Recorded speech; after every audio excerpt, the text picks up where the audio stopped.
The objective of this lecture is to provide a definition of inertial reference frames, describe Newton's laws of motion, and provide examples where Newton's laws are applied. The first topic in this lecture is the definition of an inertial reference frame.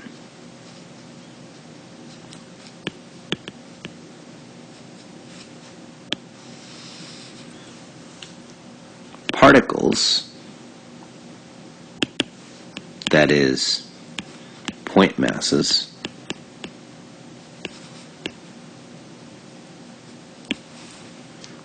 may be subject to the action of a force. A particle that is subject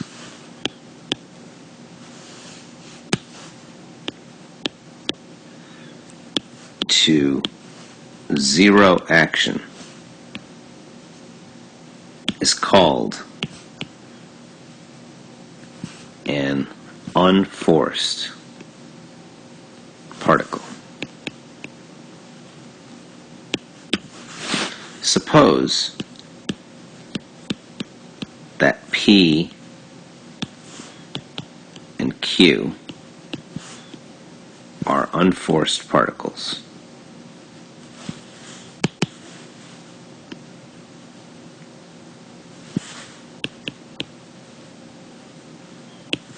Then, a reference frame N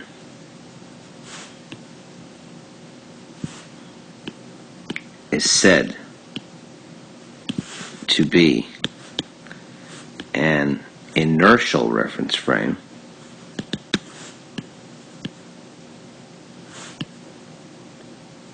if, for all unforced particles P and Q, the following is true.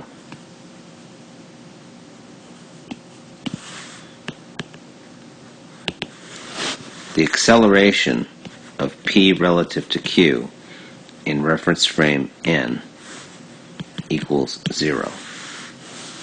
So in other words, we say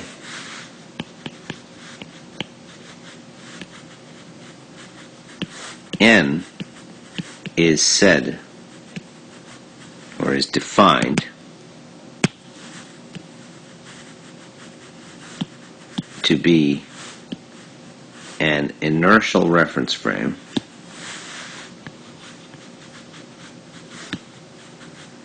if the acceleration of an unforced particle P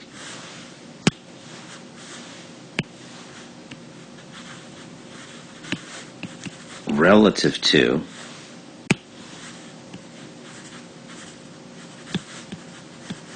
an unforced particle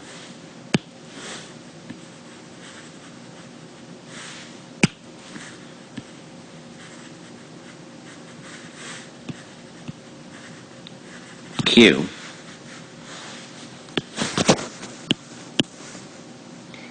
is 0 in or as viewed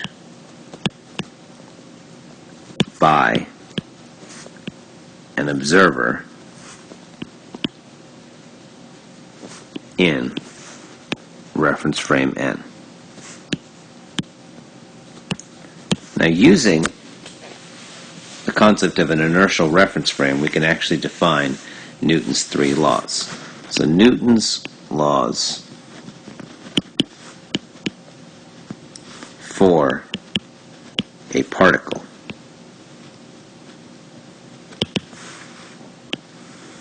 Newton's first law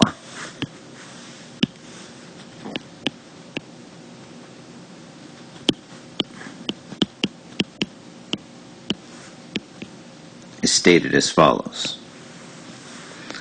For an object at rest tends to remain at rest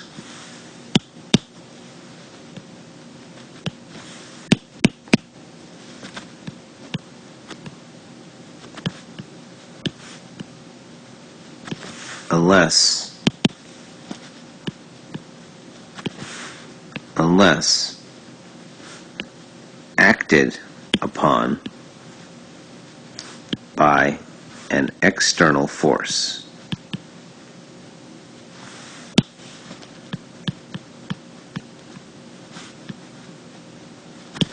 An object in motion tends to remain in motion unless acted upon by an external force. That's Newton's first law. Newton's second law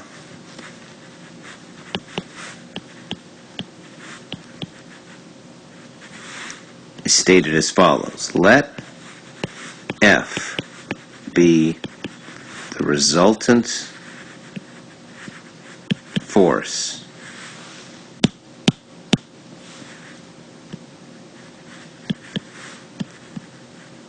acting upon a particle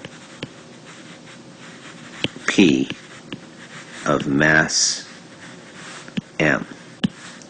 Then F is equal to m a n of P, where n is any inertial reference frame.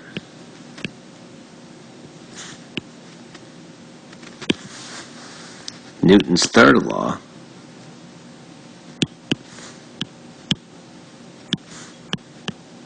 is stated as follows. For every action, there exists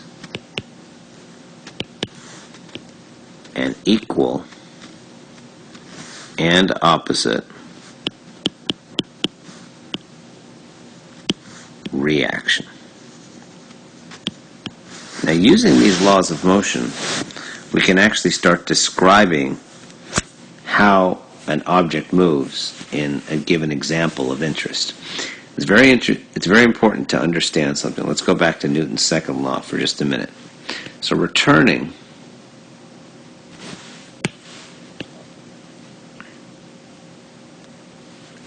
to Newton's second law,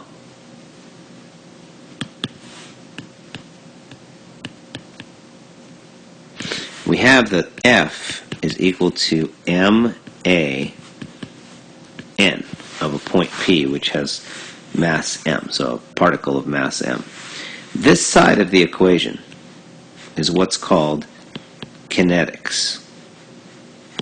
This side of the equation is kinematics. So what goes on here is that the law, Newton's second law,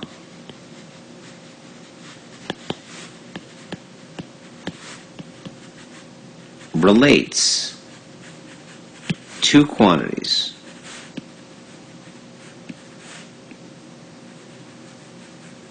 namely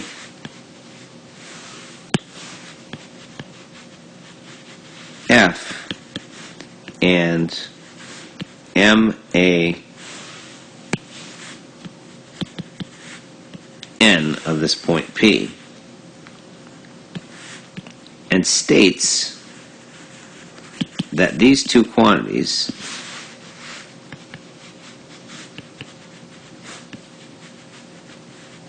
must be equal to one another.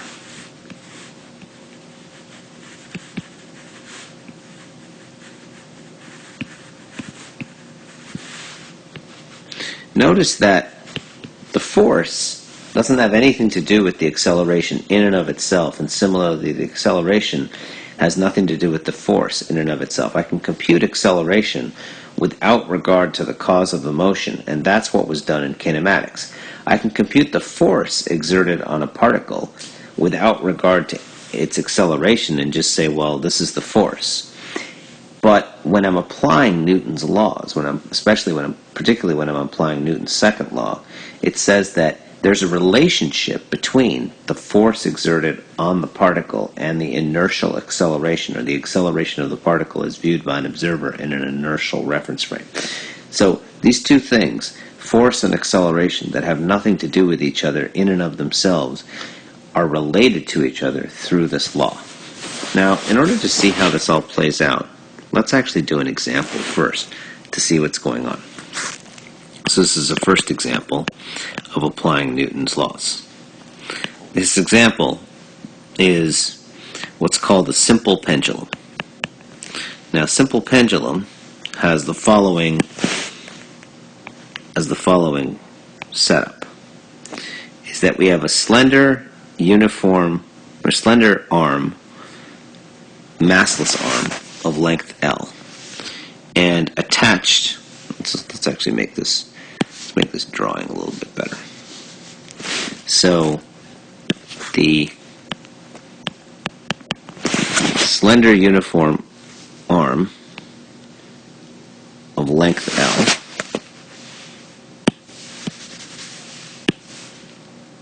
and it's massless. So this is a massless arm.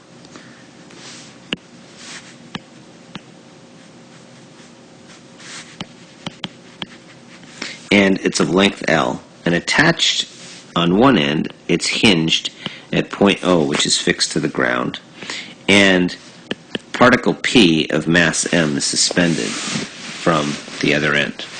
And the angle that's formed by the vertically downward direction is theta, and gravity acts downward.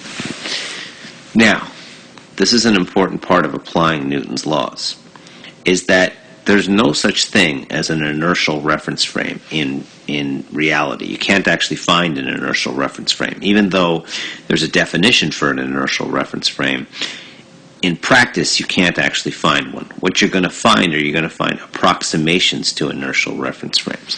So in this case, what we're going to do is we're going to take the ground. We're going to assume that the ground, which I will denote G, is an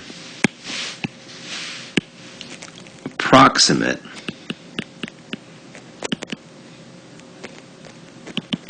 inertial reference frame. Given the fact that I'm going to approximate the ground as an inertial reference frame, that means that all rates of change are ultimately going to be obtained relative to the ground, and we're going to apply Newton's second law. So we're going to apply Newton's second law as follows.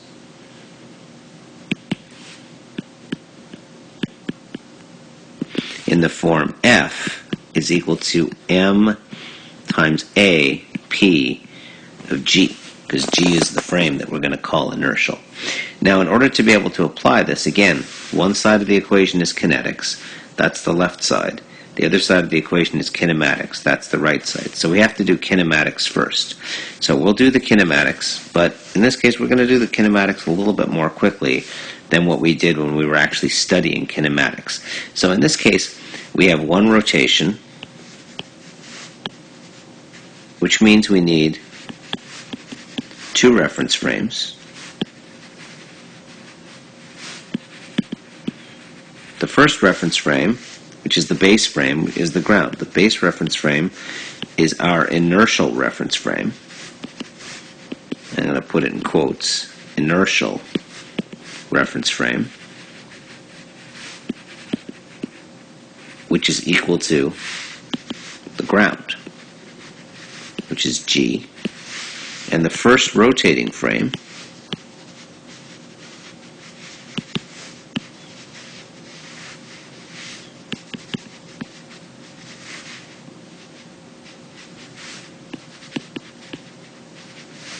is equal to the arm, which we're going to call A. And let's just make this a little bit bigger so that everybody can see it. Now, given that, let's draw this picture again. I want to draw the basis vectors right on the picture because we don't have to spend a lot of time doing this. So I'm going to put EX down.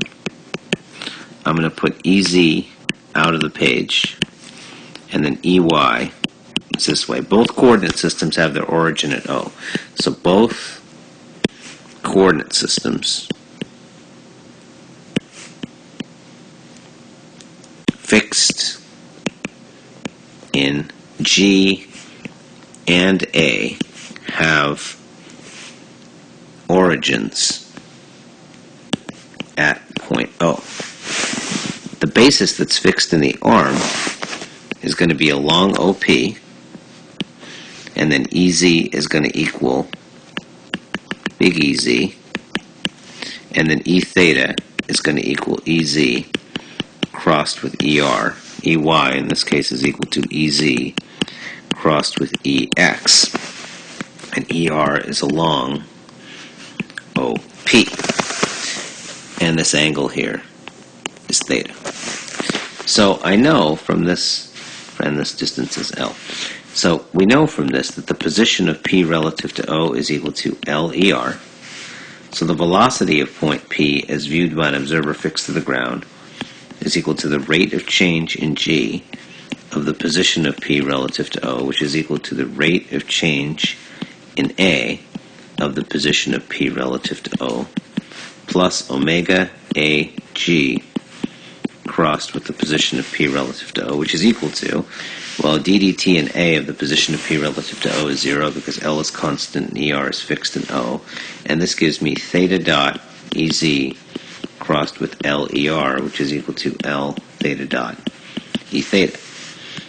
Acceleration of P in G is equal to the rate of change in G of the velocity of P in G, which is equal to the rate of change in A of the velocity of P in G, plus omega AG crossed with the velocity of P in G, which gives me that the acceleration of P in G is equal to, well, ddt in A of the velocity of P in G is equal to L theta double dot E theta, and then I got plus theta dot EZ crossed with L theta dot E theta, which is equal to L theta double dot E theta minus L theta dot squared ER, which says that the acceleration of P as viewed by an observer fixed to the ground is minus L theta dot squared ER plus L theta double dot E sub theta.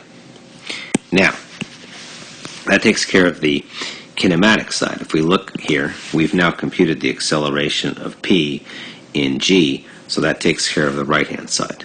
Now we have to do the left-hand side. So next, we need F. F is required.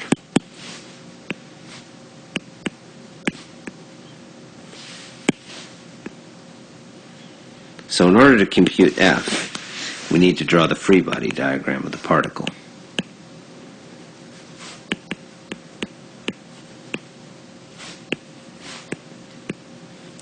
Now in this case, here's the particle.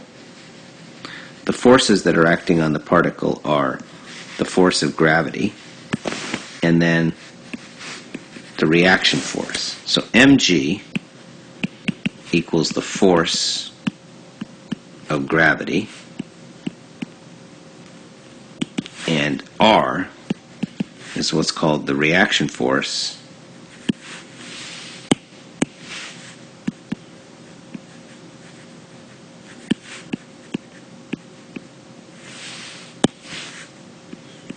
exerted by the arm. Now, if we look at this, you'll see that mg acts in the direction EX, because EX, as we look back, EX is the downward direction. The reaction force lies along the direction ER.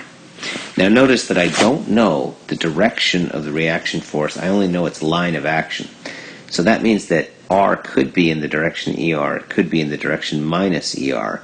But since I don't know what this value of the scalar R is, it could be positive or negative, it doesn't make a difference which one. I could either put RER or negative ER. It doesn't matter. I'm just going to choose arbitrarily to call it RER because I don't want to introduce a negative sign unnecessarily. So as a result of that, the resultant force is equal to mg plus R, which is equal to mg ex plus RER. Now, from Newton's second law,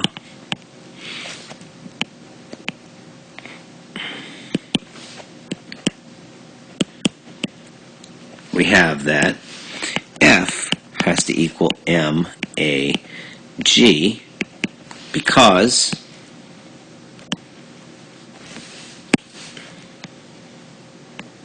G is taken to be an inertial reference frame.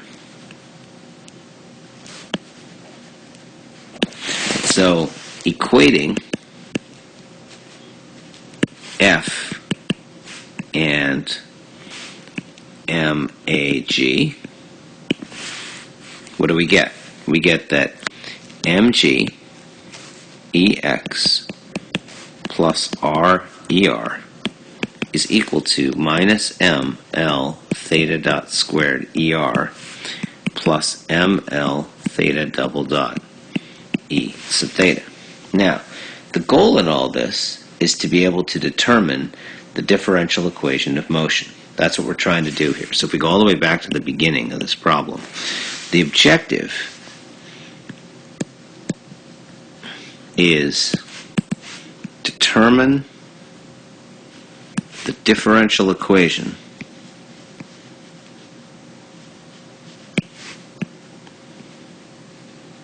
of motion for P in terms of the angle theta. So if I now go over here, you'll see that R is unknown and cannot appear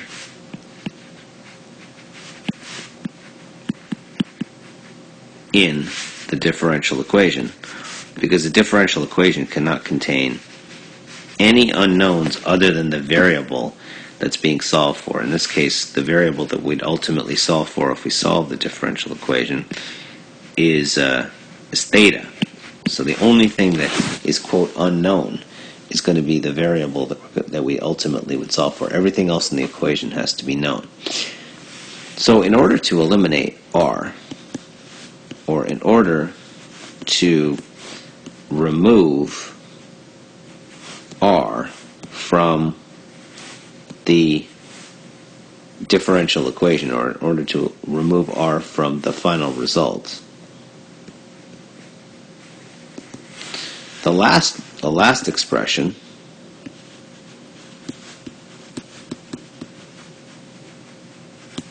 must somehow eliminate, must somehow be used to eliminate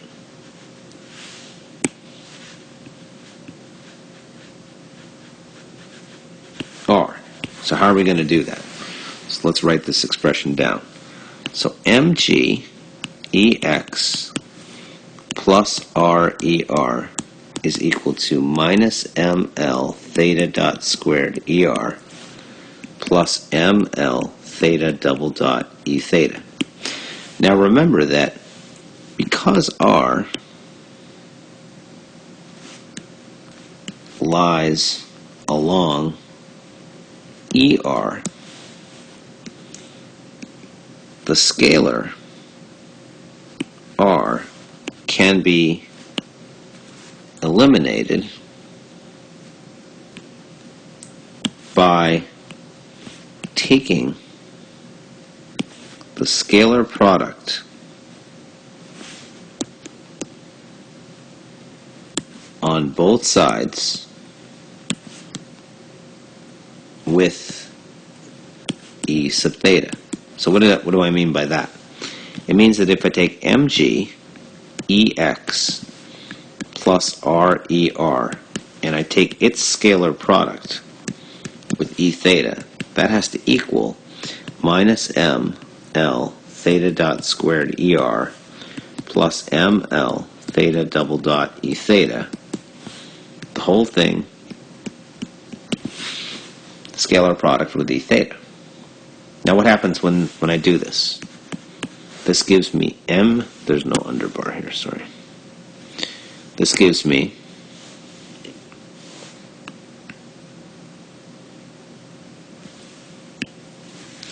mg Ex dotted with E theta, and then the second term is R times ER dotted with E theta, but ER dotted with E theta is 0. So this gives me mg Ex dotted with E theta is equal to ML theta double dot, because ER dotted with E theta is 0 and E theta dotted with E theta is 1. So this is the differential equation. Why is this a differential equation? Well, it's a differential equation because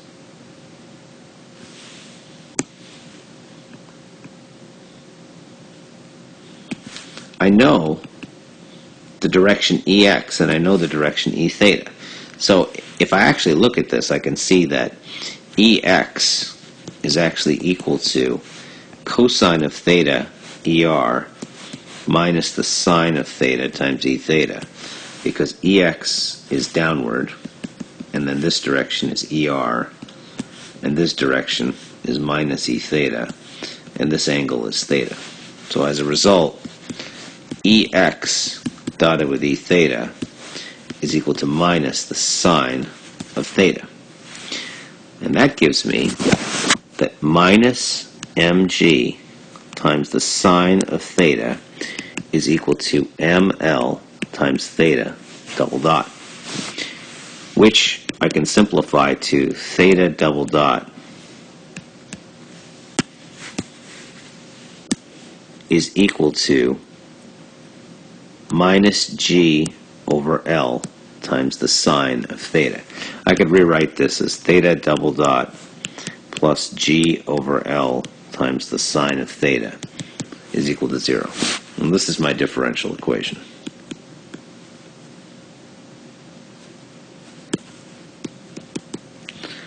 Now you'll notice that the result is a nonlinear, homogeneous differential equation. So in general, these equations may not necessarily be solvable using the techniques you might have learned in a differential equation course, but nevertheless, that is the differential equation. I can actually solve this differential equation in a slightly different way from what one might normally solve it. Instead of solving it in time, I can actually solve it. I can solve for theta dot as a function of theta, and we can actually do it like this. Suppose the initial conditions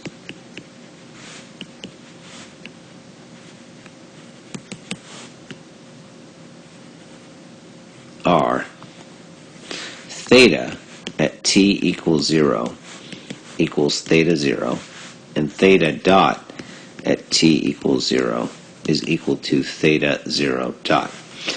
And what we can do is we can use this result that is commonly used when you can't actually solve for something as a function of time. What we do is this, is we can say theta double dot is equal to d theta dot dt, which is equal to d theta dot d theta times d theta dt, which is equal to theta dot times d theta dot d theta.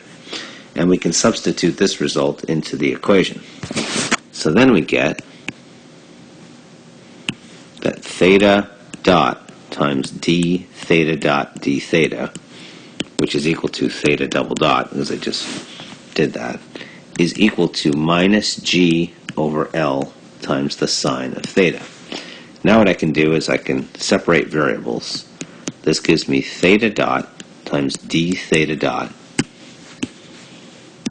is equal to minus g over L times the sine of theta times d theta.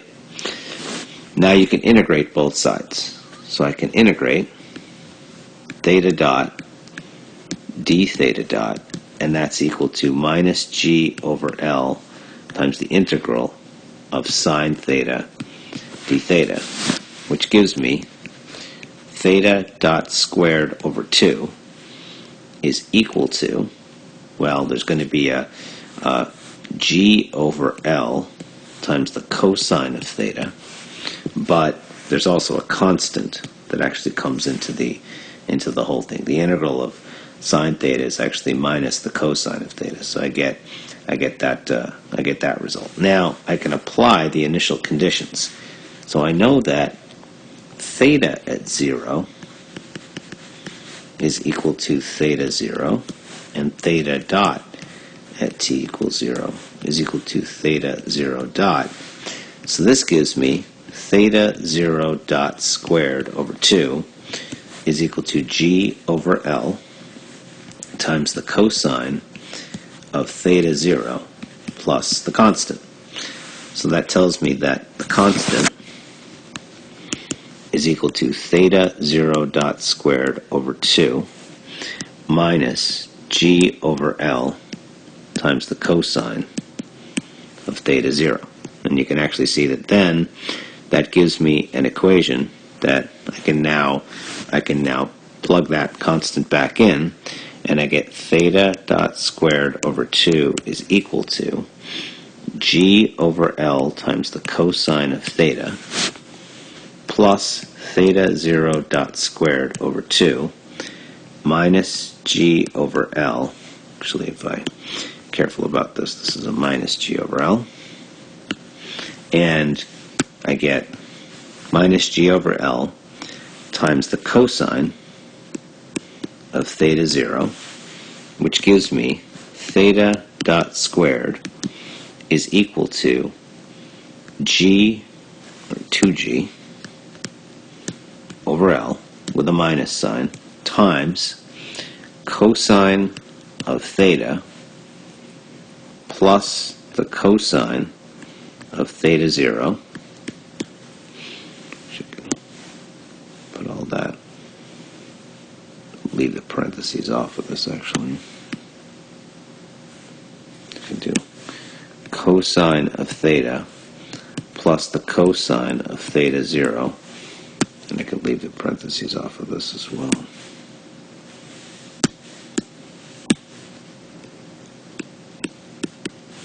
And that takes care of this this term.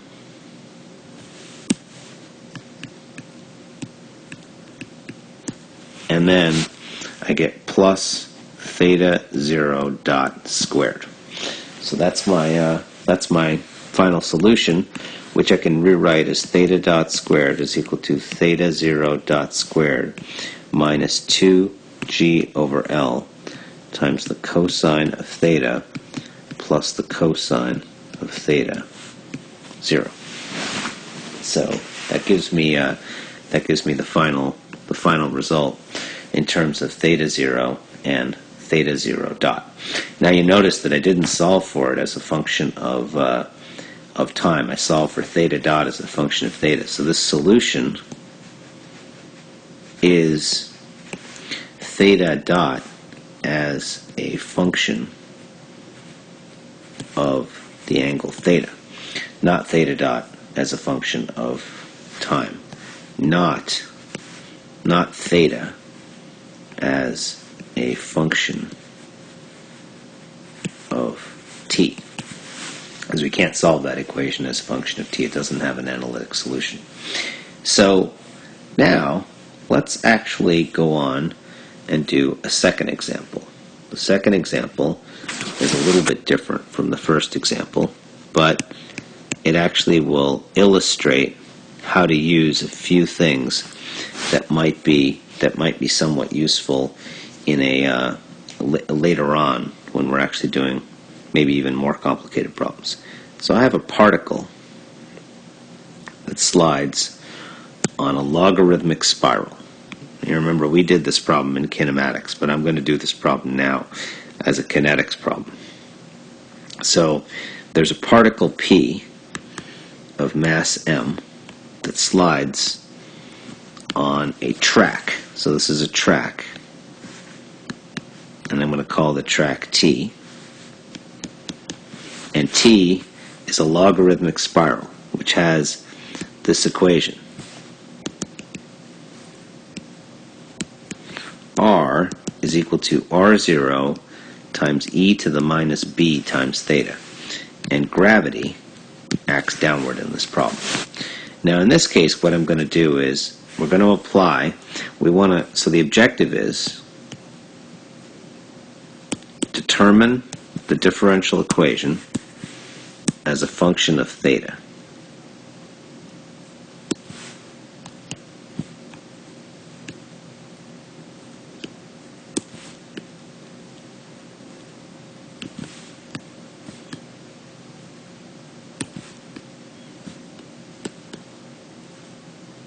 As a function of the angle theta.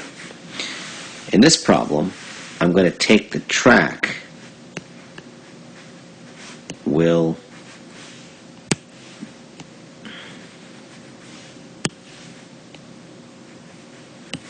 be taken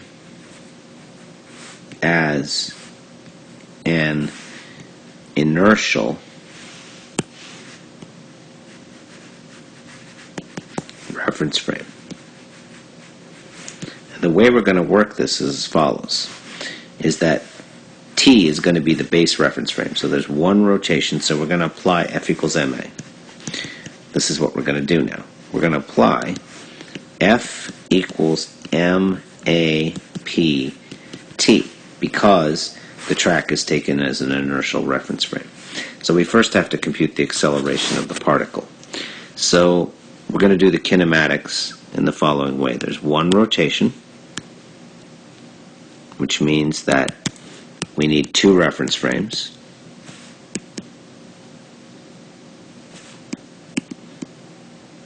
The base frame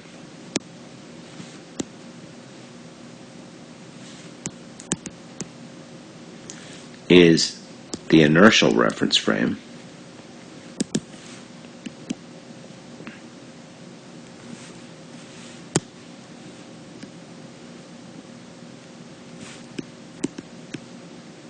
Which is equal to the track, because I took the track to be the inertial reference frame. The first rotating frame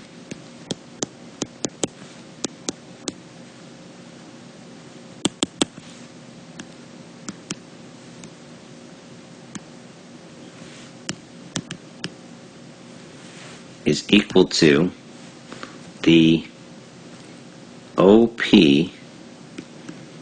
out of page plane. And we'll get into the details of that in just a second. So in this case, if I draw the picture, I'm going to draw these basis vectors on here now. Here's the track. This is the direction from O to P. There's O, there's P. This direction, let's put P down here. This direction is going to be ER. This direction I'm going to call E theta. And then the direction here is going to be EZ. This direction, when theta is equal to 0, this direction is going to be EX.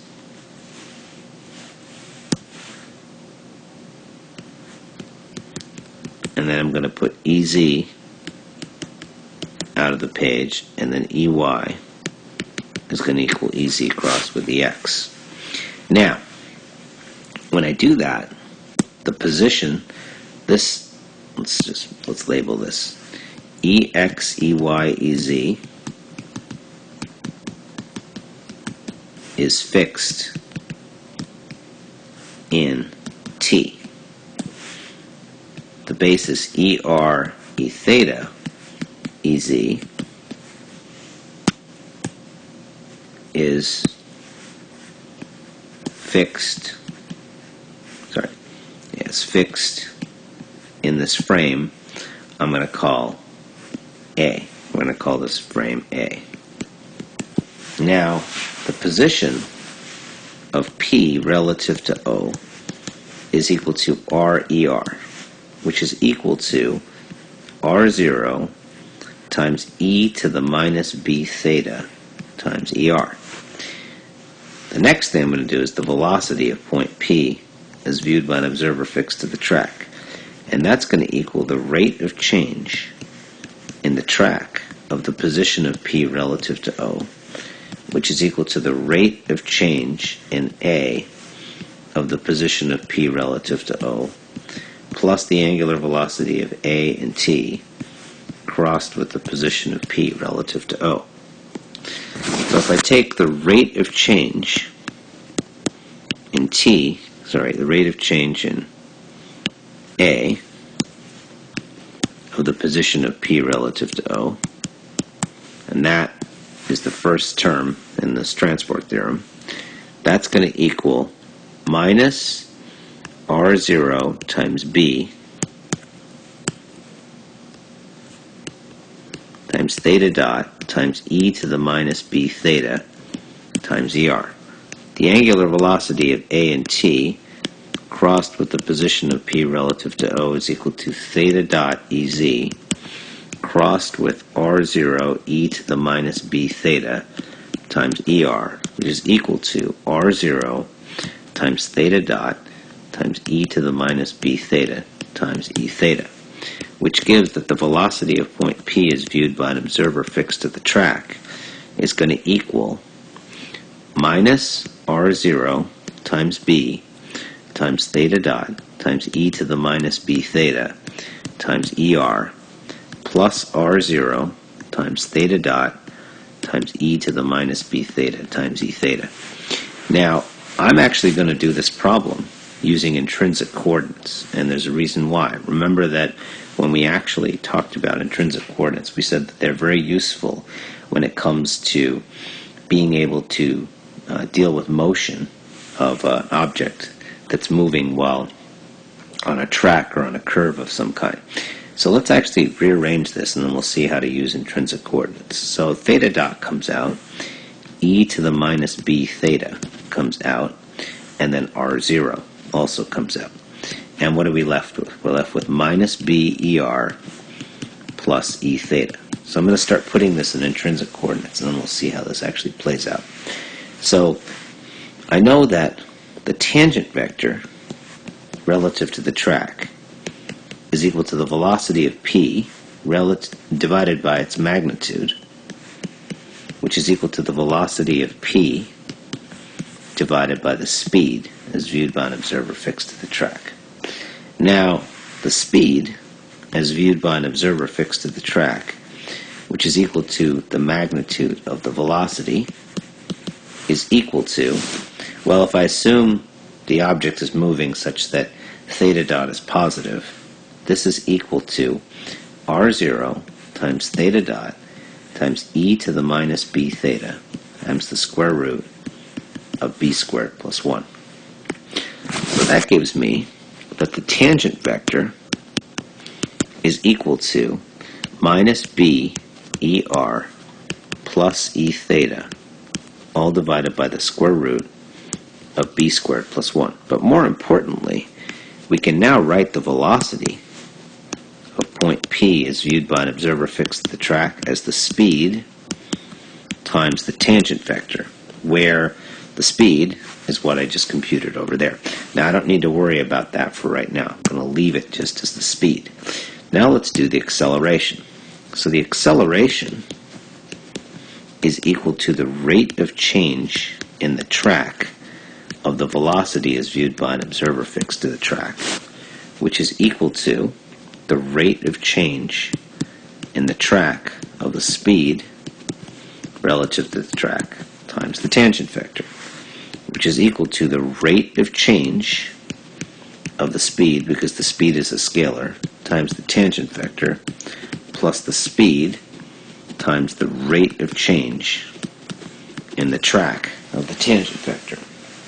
Now, the rate of change of the tangent vector, as viewed by an observer fixed to the track, is equal to its rate of change in frame A plus the angular velocity of A and t crossed with the tangent vector, because the tangent vector is expressed in coordinates fixed in reference frame A.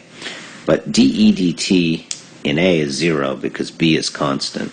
So this just gives me theta dot Ez crossed with Et, which is equal to theta dot Ez crossed with minus BER plus E theta, all divided by the square root of B squared plus 1, which gives that the rate of change of the tangent vector is equal to, well, Ez crossed with ER is E theta, and Ez crossed with E theta is minus ER. So what do I get? I get theta dot out front, and then what's left over is Ez crossed with ER is E theta, so I get minus B E theta, and I get minus ER, all divided by the square root of B squared plus 1. And if you actually look, you'll see that actually plays out, because you wind up with Ez crossed with ER is E theta,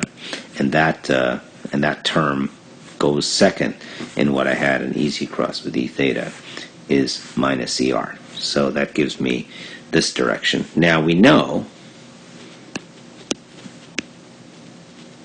that the principal unit normal is equal to dEt dt in t divided by its magnitude.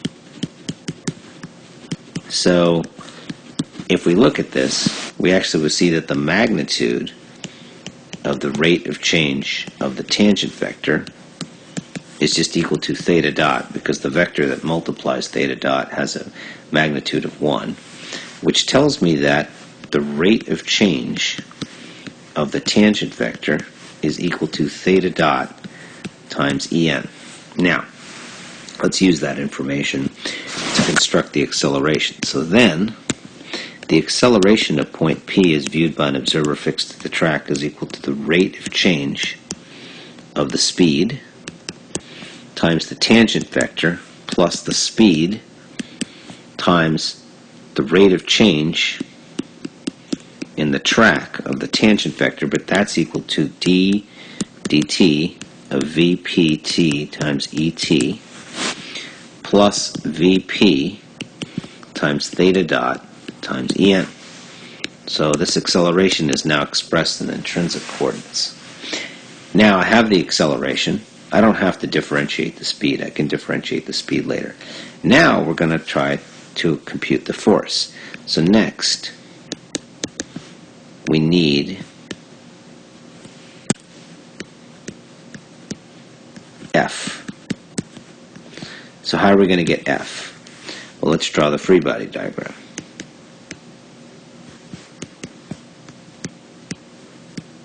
Okay, now this is why I did this problem in intrinsic coordinates. Let's look at the forces that are acting on this particle. One of them is the force of gravity. The other one is this normal force, or this reaction force. Now, you remember that, you have to recall this in order to be able to do this, is that recall that for a particle sliding on a curve,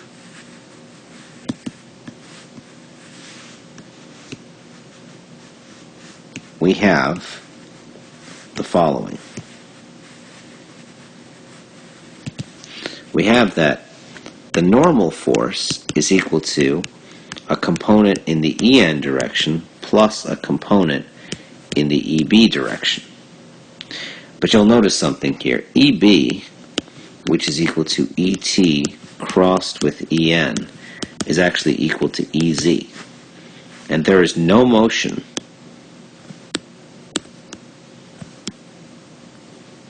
in the EZ direction.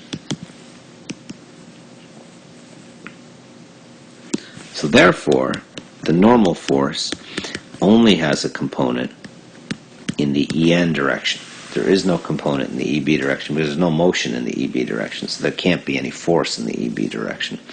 So all I have to do is I can eliminate the EB component, and you'll actually see why that's the case in just a second. I could have left it in there, but you're just going to find out that EB is going to wind up being 0 anyway. So what we have is the force is equal to N plus mg, but mg is equal to minus mg times EY, because I defined EY to be the upward direction. And this gives that the force is equal to N sub n times En minus mg times Ey. But that has to equal the mass times the acceleration of the particle as viewed by an observer fixed to the track. Now, note that N sub n is unknown. So we need to eliminate it. Need to eliminate N sub n. Now, how are we going to be able to do that? N sub n can be eliminated.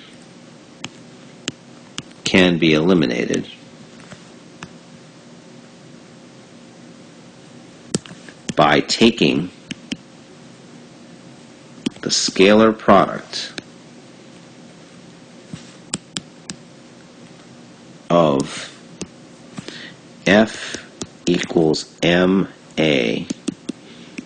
t in the direction of ET. So what happens when we do that? F dotted with ET is equal to N sub n En minus mg Ey dotted with ET, which is equal to, well, En dotted with ET is 0 because by definition they're orthogonal to one another, and I get minus mg Ey dotted with ET. If I take ma dotted with ET, that's equal to, well, what's my acceleration? It's d dt of the speed times the tangent vector plus the speed times theta dot times En, the whole thing multiplied, or scalar product, with ET. So what does that equal? That gives me d, there's an m in here.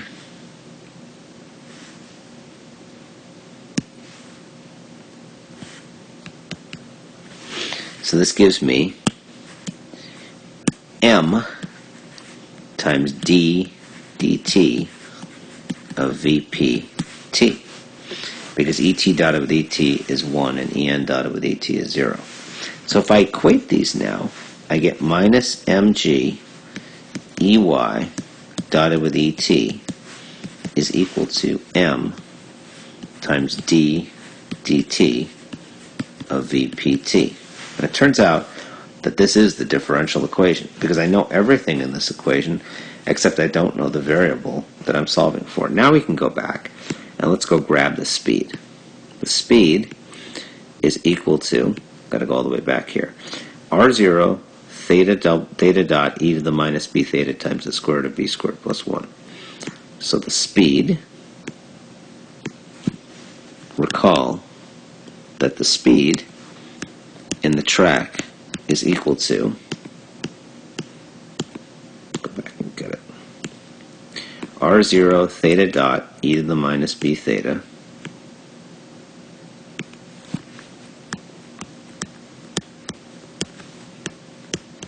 times the square root of b squared plus 1, which I'm going to rearrange this way. I'm going to rearrange it as r0 times the square root of b squared plus 1, because all those things are constant, times theta dot times e to the minus b theta. If I take d dt of the speed, I get r0 times the square root of b squared plus 1 times theta double dot e to the minus b theta minus b times theta dot squared times e to the minus b theta, which is equal to r0 times the square root of b squared plus 1 times e to the minus b theta times theta double dot minus b times theta dot squared. So this says that minus mg ey dotted with et is equal to m times the rate of change of the speed, which is r0 times the square root of b squared plus 1 times e to the minus b theta times theta double dot minus b times theta dot squared. Now, remember that we can do this. We can now figure out what EY is in terms of ER and E theta, and then we can take the dot product with ET. So let's do that. So if I look at the diagram, I know that EY is this direction. I know that ER is this direction, and this angle here is theta, right? And E theta is this direction. So if this angle is theta, then that makes this angle here theta. So from this diagram, I get that EY is equal to, well, let's see here.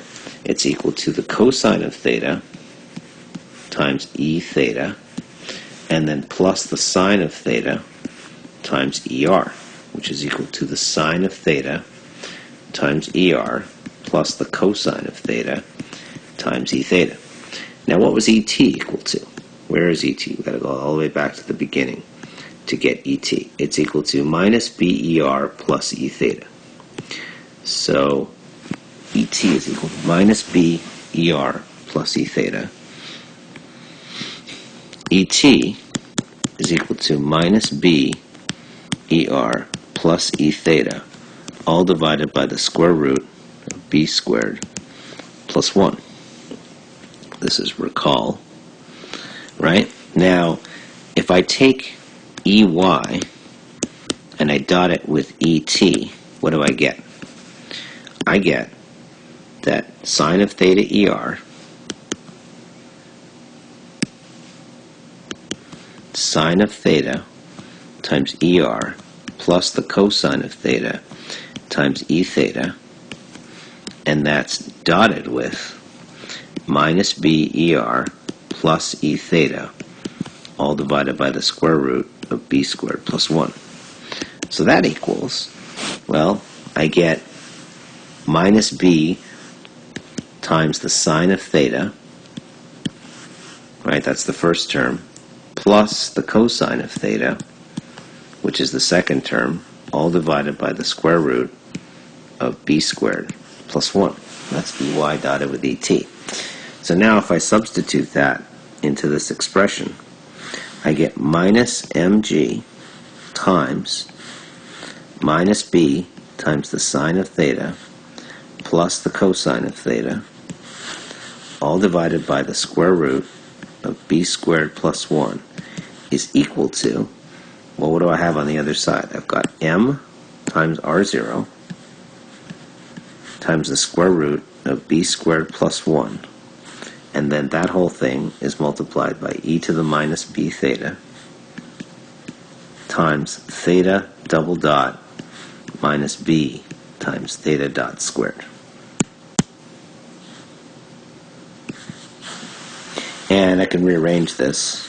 This gives me mg times b times the sine of theta minus mg times the cosine of theta is equal to m times r0 times b squared plus 1, multiply both sides across by the square root of b squared plus 1, times e to the minus b theta, all times theta double dot minus b times theta dot squared. And that is my differential equation. Now, it's not a very pretty looking differential equation, but it is what you get. It's a kind of inelegant looking differential equation that describes the motion of this object, and that's the way that we can do that problem. Now, the reason I did this in intrinsic coordinates is because it makes you're taking advantage of the geometry, so you can use that to be able to manipulate this into an easier form that would be the case if you had stayed with intrinsic coordinates. Stayed with cylindrical coordinates the entire time. So anyway, so that's going to be the end of this lecture. We did 2 examples.